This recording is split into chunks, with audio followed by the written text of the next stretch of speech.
Nyu-Yorkda asoslangan inson huquqlari bo'yicha xalqaro tashkilot Human Rights Watch nazarida O'zbekistonda o'tgan 1,5 yil ichida matbuot va so'z erkinligi bobida qator siljishlar bo'ldi. Progress.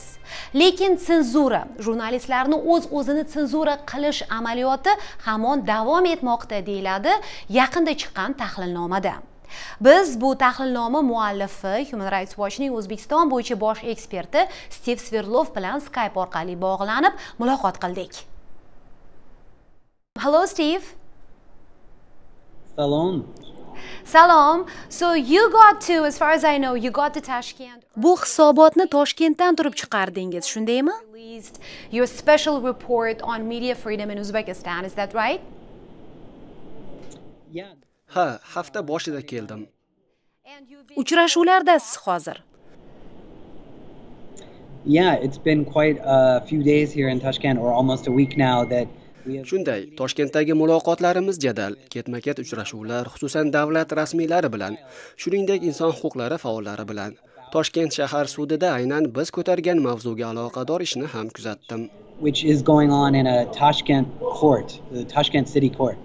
I want to talk to you about your observations and then the monitoring of this ongoing case and in Tashkent. Bu sud ishi haqidagi taassurotlaringiz va fikringizni eshitishdan oldin yangi hisobotingizga to'xtalsak, nima uchun hozir aynan matbuot erkinligiga e'tibor qaratyapsiz? Bilamiz, qish boshida ham O'zbekistonda bo'lib izlanishlar olib borgan edingiz, jurnalistlar va tahlilchilar bilan gaplashayotgan edingiz. Media analysts. Yeah, you know, when we were thinking about what could be the subject of our first report since we've been back inside the country. Biz O'zbekistonga qaytib, bu yerdagi vaziyat bilan tanishar ekanmiz. Odamlarning hozirgi jarayonlar haqidagi fikrlarini o'rganar ekanmiz. Matbuot va so'z erkinligi, jurnalistlar faoliyati islohotlar davrida qanchalik o'zgarayotgani haqida hisobot chiqarishni mantiqan o'rinli deb topdik. Chunki matbuot erkinligi darajasi islohotlar ko'lami va samarasini belgilaydi.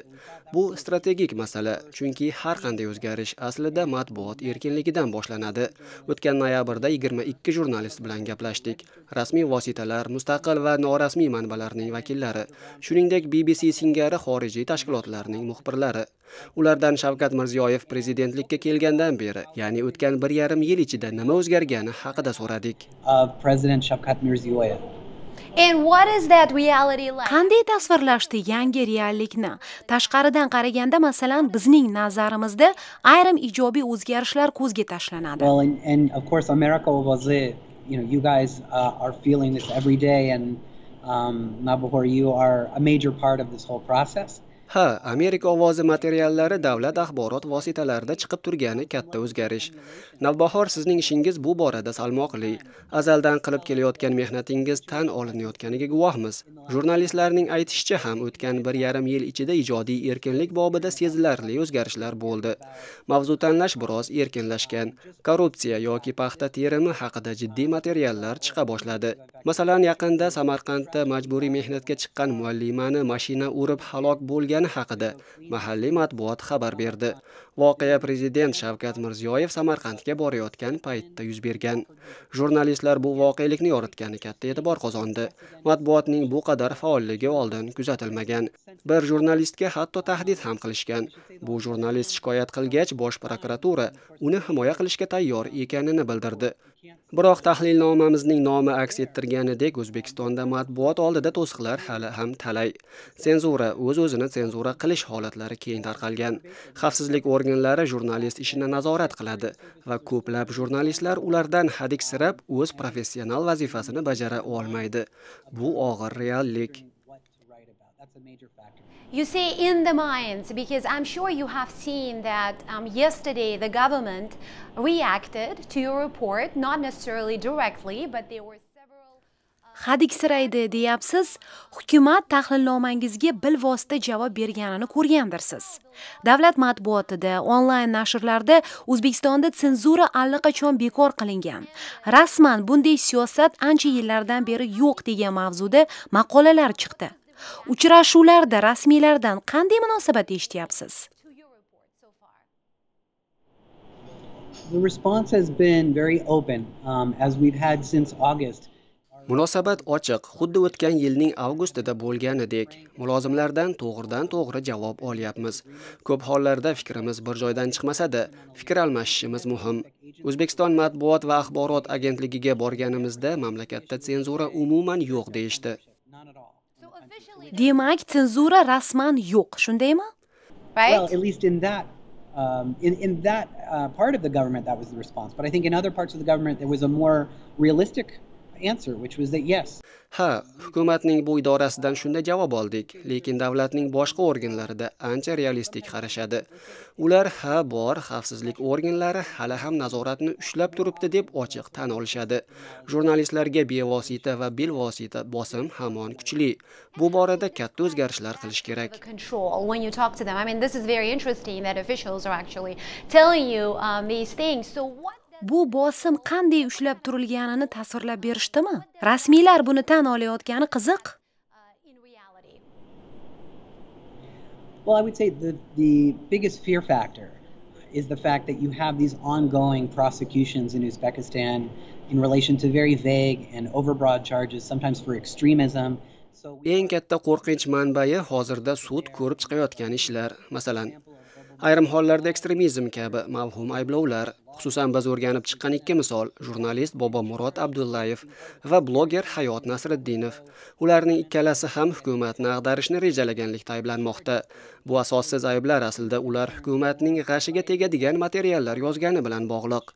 Aybdor deb topilsa 20 yilgacha ozodlikdan mahrum etilishi mumkin ekan. Bu jurnalistlarning ishi boshqa jurnalistlarning faoliyatiga chuqur ta'sir qiladi, salbiy ta'sir. Nima haqda yoza oladi va olmaydi. Bu ishlar jurnalistlarni amaldorlar, xususan prezident haqida tanqidiy materiallar berishdan to'xtatadi. Siz o'zingiz ham qayd etib kelyapsiz. Jurnalistlar O'zbekistonda prezident tanqid qilgan masala va odamlarni tanqid qilmoqda xolos. Yeah, that's exactly right. Because when we talk to Uzbek journalists, they tell us that Mirziyoyev has sort of Xuddi shunday, shu borada jur'at bor xolos. O'zbekistonda jurnalistlar prezident Mirziyoyev gaplarini asos qilib olgandagina tanqidiy materiallar bera olmoqda. Ularning o'zlari bizga buni ochiq aytishmoqda. Siz ham eshitayotgandirsiz. Prezidentning tanqidiy chiqishlari ular uchun yashil chiroq. Bu jurnalistlar nazarida shuning o'zi O'zbekiston uchun katta o'zgarish hozircha. Bundan ortig'ini hozir kutish yaramaydi, mumkin emas deyshadi. Bundan ham o'tkir materiallarga jamiyat tayyor emas degan gaplarni ham eshitamiz. Bunga nima deysiz? expecting too much from the society at this point. How do you see that? I think it's a fair point to say that you can't reverse or do away with 27 years of repression in one year. 27 yillik repressiyadan keyingi vaziyatda balki yuqoridagi gaplarda qandaydir asos bordir. Tushunamiz, lekin ayrim o'zgarishlar uchun kutib o'tirish shart emas. Shunday qarorlar qilish mumkinki, ular matbuot va axborot erkinligi uchun hoziroq yo'lni kengroq ochishi mumkin. Masalan, mana biz hozir Skype orqali gaplashayotganimizdek, odamlar bu vositadan bemalol foydalana olsin. To'siqni olib tashlash mumkin. WhatsApp tizimini ham ochish kerak. Fergana News singari saytlar yoki bizning saytimiz bloklangan. Ozodlik ham bloklangan. Amerika ovozi hali ham blokdami? Well, it changes day by day, so I'll have to check, but Ozodlik is definitely blocked. Fergana, Human Rights Watch. Har kuni har xil Ozodlik, Fergana News, Human Rights Watch, Ochiq jamiyat jamg'armasi, jurnalistlarni himoya qilish qo'mitasi. Bular hali ham blokda. Ochilgan paytlari bo'ladi, lekin yana darrov yopishadi. Yaqinda Toshkentda xalqaro anjuman paytida xorijiy mehmonlar borligi tufayli internet yaxshiroq ishladi, lekin hozir yana sustlashib, to'siqlar qayta qo'yilgan. Meanwhile, there is more international media presence in Tashkent. I'm sure you've noticed. We know that some reporters from the BBC Uzbek service are there. Bu orada Toshkentda chet ellik jurnalistlar ko'paygan. Masalan, BBC O'zbek xizmatidan borishdi. Fergana News asoschisi va bosh muharriri Daniel Kislov ham bordi. Yana boshqa xorijiy jurnalistlar borganini bilamiz. Abdullayev va Nasriddinovlar ishini bemalol kuzata olayapsiz. Nimalarga guvohsiz? Against the regime. How is that going, and what are your main observations from this process? Well, the trial has been, in a way, a cathartic experience. I think for Uzbek society, I've been noticing again on the topic of local media, Kun Uz, Gazeta Uz, Bu sud ishi menimcha butun O'zbekiston jamiyati uchun muhim bir sinov. Kun.uz, Gazeta.uz va boshqa axborot manbalari nozik masalalar muhokama qilinayotgan bu ishni kuzatib, uni yoritayotgani, jarayonni kundalik ravishda xatlab borayotgani tahsinga sazovor. Ayblanuvchilarning gaplarini bemalol eshityapmiz. Yillar oldin biz bunday hollarga guvoh bo'lamiz deb xayolga keltirmagan edik. Ochiq sud, ochiq muhokama, qiynoqlar haqida ham ochiq gaplar. Xususan Gazeta.uz yaqindan yoritdi buni. On a day-to-day basis. Shunday, bu ish O'zbekiston hayotining har bir jabhasi bilan bog'liq. Xavfsizlik organlarining ishi muhokamada. Shu paytning o'zida parlament davlat xavfsizlik xizmati faoliyati bilan bog'liq qonun ustida ishlayotganini ko'rdik. Bu esa matbuot, inson huquqlari bilan chambarchas bog'liq. Sud ishi bu masalalar ahamiyatini aks ettirmoqda.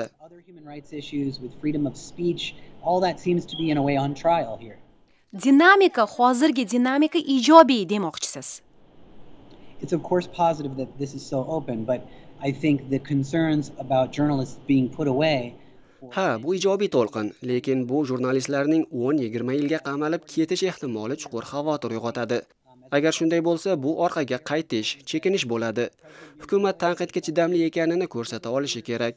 Qamash va ozod etish masalaning bir tarafi, lekin davlat qanchalik kuchli ekanini uning tanqidga, erkinlikka toqati belgilaydi.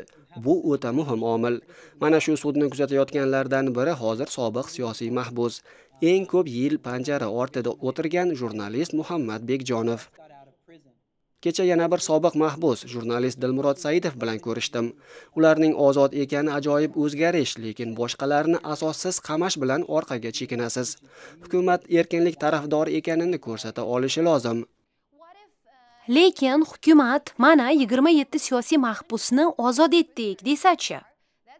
Matbuot erkinligini ta'minlash islohot dasturining ajralmas qismi, vaqt bering, buni amalga oshiramiz desachi. Hozir tanqid emas, hamkorlik qilish kerak desachi. Hozircha shunga qodirmiz desachi. Har holda bunday gaplarni o'zingiz ham eshityapsiz. Yeah, I think the conversation between our organization and the authorities has really matured. Eshityapmiz, hukumat va Human Rights Watch orasidagi muloqot ancha kengaygan va chuqurlashgan. Tanqidimizni eshitishyapti, fikr almashyapmiz, bir-birimizni tinglayapmiz. Ochiq tadbirlar o'tkazish, ularda tanqidiy materiallari bilan tanilgan faollar va jurnalistlar qatnashishi uchun sharoit zarurligi haqida gaplashyapmiz. Huquqbuzarlik, qonunbuzarlik hollari haqida erkin gaplashib olish uchun zamin yaratilishi kutilmoqda. Islohot degan narsa o'tmishni tahlil qilib, qilingan xatolardan o'rganish demakdir. Shu bois ham hozirgi muloqotimiz umid bag'ishlaydi. So how do you see the role of the Development Strategy Center? We know that you have held meetings. Taraqqiyot strategiyasi markazi rolini qanday ko'rasiz? Islohot dasturini targ'ib qilishda yetakchi organ bu. Yeah, I mean, we've spoken with them about not just all these pending pieces of legislation, such as upcoming laws on journalists, laws to amend the criminal code on torture, laws on the security services, but we've actually spoken about the need for press conferences. Ha, biz bu markaz bilan uchrashib turibmiz. Qonunchilikdagi o'zgarishlar, qiynoqlarga qarshi choralar, xavfsizlik xizmati faoliyati bilan bog'liq masalalar, hammasini ular bilan muhokama qilib turibmiz. Matbuot anjumanlari o'tkazib turish qanchalik ahamiyatli ekani haqida gaplashdik. Bu markaz konstruktiv rol o'ynamoqda. Biz Adliya vazirligiga ham muhim bir kuch sifatida qaraymiz. Bu vazirlik mustaqil tashkilotlarni ro'yxatga oladi. Imkoniyati cheklangan insonlarning huquqlarini himoya qiluvchi tashkilot yaqinda registratsiya qilindi. Buxoroda huquq faoli Shuhrat G'aniyevning tashkiloti ham ro'yxatdan o'tdi. Jurnalistlarga akkreditatsiya berish jarayoni, xorijiy axborot vositalarining O'zbekistonda ishlay olishi uchun zarur hujjatlarni olish jarayonini osonlashtirish va oydinlashtirish kerak. BBCning mahalliy muxbiri ishlay boshlashi kerak, lekin mana 10 oydan oshibdiki javob olmagan. Siz singari jurnalistlar uchun eshik ochilishi kerak. BBC muxbirining ishi nega bunchalik cho'zilmoqda? Aytishdimi buni sizga? We haven't gotten any clear response. I think one can only speculate that there is an identity struggle. Noaniq, nazarimda hukumat bu borada o'ta ehtiyotkorlik bilan harakat qilmoqda. Eshikni birdaniga ochib yuborishmoqchi emas menimcha. Erkin matbuot hukumatning ishini qiyinlashtiradi, chunki uni savolga tutadi. Hokimiyatdagilar bunga tayyormi? Karimov davridagi adolatsizliklar haqida gapira oladimi? Mana shunday savollar va ehtimollar hukumatni cho'chitayotgandek. Lekin yana bir tarafi bor. Unga ko'ra tanqidni ko'tara olish kerak. Bunga o'rganish kerak. Ochiq muhokama foyda beradi. Jamiyat erkinlashmasa, u oldinga qadam tashlamaydi. Umid qilamizki, shu taraf, shu ovoz ustun keladi. Seems to be winning out, and I hope will ultimately win out, is the voice that says, without, a free media, without dealing with uncomfortable, sometimes irritating, sometimes even obnoxious criticism from different corners of society, we simply can't succeed. We won't be able to go forward. O'zbekiston singari hukumatlarga nisbatan uyaltirish usulini qo'llashda davom etasizmi? Human Rights Watch huquqbuzar tuzumlarning qilmishini xalqaro maydonga olib chiqib, ularni sharmanda qilish yo'llari bilan tanilgan. Bilamizki, O'zbekiston hukumati bunga qarshi. Human Rights Watch endi bunday yo'ldan bormaydi. Biz bilan til topishib, islohotlar jarayonida bizni quvvatlaydi, holimizni tushunadi degan umid bor Toshkentda. Tavsiyalarni eshitamiz, ularga qarab ish tutishga harakat qilamiz. Human Rights Watch ham biz bilan murosa qilish kerak degan gaplarni eshityapmiz rasmiylardan. AQSh va Yevropa ittifoqi singari hamkorlarimizni bizga nisbatan bosim o'tkazishga undamasin deyishmoqda. Bunga nima deysiz? Well, as I said, I think in terms of the now perhaps 3 rounds, if not more, of government meetings that we've held on a high level since August, the contact between Human Rights Watch and the government has been, like I said, open and frank and Hukumat bilan muloqotimiz samimiy va shunday davom etadi degan umiddamiz. Ochiq va konstruktiv. Bizning ishimiz hukumatning ishi yaxshilanishi uchun xizmat qiladi. Rasmiylar buni tushunadi nazarimda. Qonunchilikdagi kamchiliklarni ko'rsatamiz, amaliyotni kuchaytirish uchun tavsiyalar beramiz. Siyosiy mahbuslar masalasida mana katta o'zgarishlar bo'ldi. Xalqaro hamkorlarga kelsak, G'arb, xususan banklar, masalan, Yevropa tiklanish va taraqqiyot banki O'zbekiston bilan islohotlar ko'lamini chuqur baholagan holda ishlasin deymiz. Hamkorlik juda muhim. Biz hamkorlik tarafdorimiz, lekin hamkorlikdan xalqqa foyda tegsin. Yuzaki baho bermasdan vaziyat sinchiklab o'rganilsin. Har bir dollar maqsadga muvofiq sarflansin. Tekshir va tasdiqla der edi Reagan. Inson huquqlari bobida konkret o'zgarishlar bo'lmasa, berilayotgan yordam uzoqqa bormaydi. Uyaltirish deganda shuni tushunamiz. Muammoni ko'tarib chiqamiz va adolat talab qilamiz. Uni ta'minlash uchun o'z maslahat va tavsiyalarimizni beramiz. And we've talked about this before. The deadline thing, right? I mean, many international watchers wonder if the Mirziyoyev administration. Vaqt muhim ekani hammaga ayon, muddat berish kerak deydiganlar ko'p. Mirziyoyev rahbariyati nimaga qodir ekanini sarhisob qila olish uchun muayyan muhlat zarurmi? Sizning tashkilotingiz bunga qanday qaraydi? Mirziyoyev boshqaruvi demokratik yo'ldami yoki avtoritar? Erkin va adolatli jamiyat qurmoqchimi yoki kuchli yakka hokimlik bo'ladimi? Aniq javobga ega bo'lish uchun qancha vaqt kerak degan bo'lar edingiz? Aniq xulosaga kelish uchun sabringiz qancha?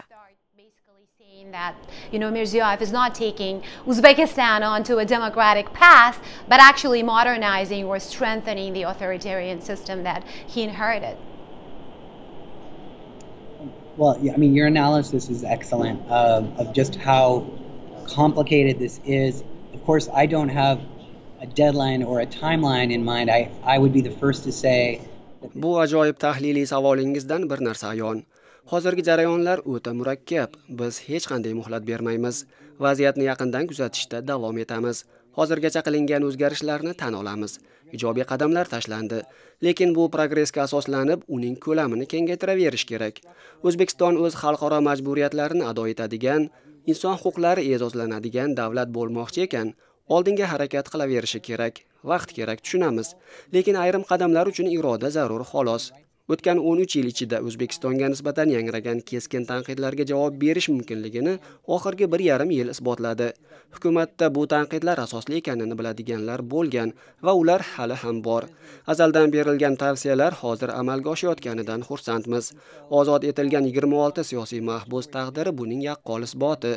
Yillardan beri ularni ozod eting deb kelar edik. Tizimma-tizim islohotlar vaqt oladi albatta. Biroq bugun va hoziroq qilinishi kerak bo'lgan ishlar va vazifalar bor. Qiynoqlarni bas qilish, siyosiy mahbuslarning hammasini ozod etish, senzurani olib tashlash, sog'liqni saqlash, adliya va huquq tizimi, infrastruktura va ta'lim sohasidagi o'zgarishlar uchun vaqt zarurligini yaxshi bilamiz. Hozirgacha ozod etilgan siyosiy mahbuslar sonini aniqlashtirib olaylik. Hisobotingizda 27 kishi degansiz. Lekin hozir 26 nafar deyapsiz. Bir kishining taqdiri mavhummi? That has been something we've been trying to verify. We've gotten further information. In fact, it may be 27, but that is subject to a little bit more confirmation.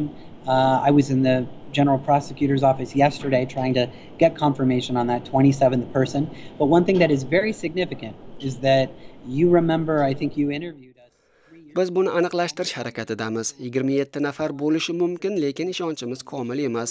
Bosh prokuraturadan surishtiryapmiz. Esingizda bo'lsa, 3-4 yil oldin biz bilan suhbatlashganingizda 34 siyosiy mahbus taqdiri haqida gaplashgan edik. Ular haqida hisobot chiqargan edik. Ular misolida boshqa minglab mahbuslarga ham e'tibor qaratgan edik. Ulardan 24 nafari Mirziyoyev rahbarligida erkinlikka chiqdi. 4 nafari Karimov davrida chiqqan edi. 2 nafari qamoqda o'lgan, fojiali holda. 3-4 nafari hamon panjara ortida. Hozirgi uchrashuvlarda hukumat bilan bu insonlar taqdirini muhokama qilyapmiz. In jails now, but that is a significant fact, and we've been pointing that out in every conversation. Toshkentda idora ochish qaroringizda hali ham qat'iymisiz? Bu borada nima yangilik bor? As I said earlier, the Ministry of Justice is the agency that deals with registering organizations, and as you know, the Justice Ministry played a very negative role after Andijan in terms of liquidating many organizations, taking away their registration and making it almost impossible for groups like ours to... Adliya vazirligiga bog'liq bu masala. Andijon voqealaridan keyingi davrda aynan shu vazirlik ko'plab tashkilotlarning ishlashiga ruxsat bermay, biz kabi tashkilotlarga eshikni yopgan. Viza bilan kelib ketishdan tashqari, biz kabi xalqaro nohukumat tashkilotlar bu yerda bemalol ishlay olishimiz, zarur sharoitga ega bo'lishimiz zarur. 2010-yilda bizning idoramizni yopgan qaror bor, Oliy sud hukmi. Mana shu qaror bekor bo'lmaguncha idora ocha olmaymiz. Bu borada hozir muloqotdamiz, balki apellyatsiya tartibida arz qilarmiz. Bu masala bilan nafaqat biz, balki boshqa tashkilotlar, xususan Freedom House ham yuzlashmoqda. Bu muammodan tashqari yana boshqa qiyinchiliklar ham bor. Faoliyatni cheklovchi qoidalar ko'p. Tartib yumshatilishi kerak. Masalan, oddiy matbuot anjumani yoki boshqa tadbir o'tkazish uchun hukumatga 20 kun oldin murojaat qilish kerak. Bu o'zgarmasa bo'lmaydi. Mahalliy tashkilotlar va xalqaro organlar uchun bu katta to'siq. Yosh va serg'ayrat adliya vaziri bu borada yetakchilik qilib, biz uchun zarur sharoit yaratadi degan umiddamiz. And meanwhile, you have a multiple entry visa and you can freely basically operate tour. Hozir qo'lingizdagi viza O'zbekistonga bemalol kirib chiqish uchun ruxsat beradi. Faoliyatingiz qanchalik erkin ayni damda? Bosim yo'qmi? No, I think the first rule as a human rights defender is do no harm. Yo'q. Inson huquqlari himoyachisi sifatida avvalo hech kimga zarar qilmasligimiz kerak. Albatta O'zbekiston hali erkin jamiyat emas, huquq bobida katta muammolar bor. Buni yoddan chiqara olmaymiz. Ehtiyotkorlik bilan harakat qilamiz. Nozik masalalarni ko'targani uchun jazolanayotganlar ko'p. Men huquqbuzarlik holatlarini o'rganaman. Huquq faollari bilan aloqadaman. Har bir shaxsning xavfsizligi nozik masala. Har bir jihatni hisobga olgan holda ishlayman. O'zimga yoki ishimga hozircha bosim bo'lgani yo'q. It's been very positive and it's been, really without interference, I can say. Siz faqat O'zbekistonni emas, qo'shni davlatlardagi vaziyatni ham o'rganasiz. O'zbekiston bilan qiyoslaganda matbuot erkinligi qay darajada hozir mintaqa bo'ylab? Sadly, the developments in Central Asia apart from Uzbekistan on press freedom have been abysmal, have been extremely depressing this year. We've seen Markaziy Osiyo bo'ylab afsuski vaziyat yomon, juda depressiv. Qirg'izistonda jurnalistlarni asossiz ravishda tanqidiy materialni haqorat deya tamg'alab sudlash hollari ko'paygan. Jurnalistlar vatanni tark etmoqda. Tojikistondan o'tgan 2 yil ichida 20 ga yaqin jurnalist chiqib ketdi. Qozog'istonda yozuvchilar uyushmasi rahbari sudlandi, soxta ayblar bilan. Turkmanistonga esa matbuot erkinligi degan tushuncha hamon yot. Eng yopiq jamiyatlardan biri. O'zbekiston ko'p jihatdan odamga umid beradi. Astalik bilan oldinga qadam tashlayotgani rost bo'lsin deymiz. Yaqinda jurnalist G'ayrat Mixliboyev ozodlikka chiqdi. 16 yildan beri panjara ortida edi. Lekin hozirgi sud ishida Bobomurod Abdullayev va Hayot Nasriddinov qamalib ketsa, bu orqaga qarab tashlangan katta qadam bo'ladi. Umid qilamiz bunday bo'lmaydi. Bosh vazirni Facebook sahifasida tanqid qilgan fuqaroga qarshi tergov ishi ochilgani haqida hisobotimizda yozdik. Bunday hollarni qoralaymiz. So'z, fikr va matbuot erkinligini hurmat qilishni, unga toqat qilishni o'rganishdan boshqa yo'l yo'q. Xalqaro qonunlar O'zbekiston bosh egaman deb so'z bergan majburiyatlar shuni talab qiladi. Hisobotingizga O'zbekiston axborot vositalarida qiziqish qanchalik? Xususan onlayn nashrlarda. Intervyu so'rashyaptimi? Very interested. Gazeta Uz, Kun Uz have approached us. Qiziqish katta. Gazeta Uz, Kun Uz, Podrobna Uz va boshqalar murojaat qilishdi. Mening yurtim kanaliga borib tanishdik, jurnalistlar bilan gaplashdik. Juda qiziq va maroqli. Mening yurtim, which was really exciting to see, and we talked with them a little bit as well about our research. Wonderful, Steve. Good to hear that. Juda yaxshi, Stiv. O'zbekistonda jurnalistlar bilan vaqt o'tkazayotganingizdan xursandmiz. Omad sizga. Sizga esa matbuot erkinligi yo'lidagi xizmatingiz uchun rahmat, Navbahor. Suhbat uchun minnatdormiz, Stiv. Muxlislarimizga eslatib o'tamiz, Human Rights Watchning O'zbekiston haqidagi yangi hisoboti Tashkilot saytida. Rahmat, Navbahor. Amerika ovozi ham yaqin orada Toshkentda ko'rinsin. Toshkentdan Stiv Sverdlov bilan muloqotimiz edi. Sverdlov Human Rights Watch Inson huquqlari tashkilotining O'zbekiston bo'yicha bosh eksperti.